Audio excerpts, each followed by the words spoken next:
Super ganda ng mga stuffed toys dito sa Ocean Park. Ang dami-dami at ang cute talaga.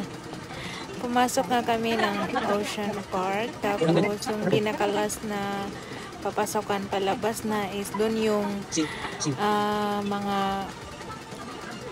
souvenirs nila. So, ayun, mga stuffed toys na mga fish or iba't iba na mga stuffed toys nila. Ang super ganda talaga, as in, grabe. Pero pricey talaga siya.